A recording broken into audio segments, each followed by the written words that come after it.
কাল বিয়েবাড়ি থেকে আসার পরেই আমার শরীরটা ভীষণ খারাপ লাগছিল। আর আজকে সকালবেলা ঘুম থেকে উঠে যেন শরীরটা আরও বেশি খারাপ লাগছে।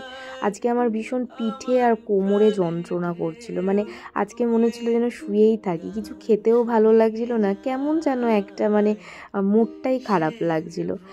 যাই হোক, তাও ফ্রেশ হয়ে রান্নাঘরে চলে গেছি। আর আজকে পমফ্রেট মাছ রান্না করব আর কাঁচা তেঁতুল দিয়ে টক ডাল রান্না করব।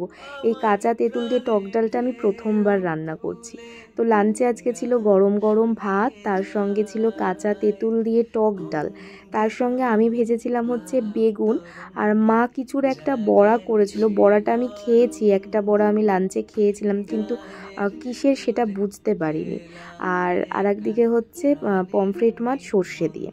শরীরটা খুবই খারাপ, কিন্তু আমার দোকানে যেতেই হবে, তার কারণ এখন যেহেতু একজন স্টাফ দোকানে আসছে না, আর এটা হচ্ছে আমাদের সিজন টাইম, তাও যেতে হয়েছিল দোকানে। দোকান থেকে বেরিয়ে আমি একটু কফি খেতে গেছিলাম, কারণ আমার শরীরটা ভীষণ খারাপ লাগছিল, ভীষণ ঘুম পাচ্ছিল।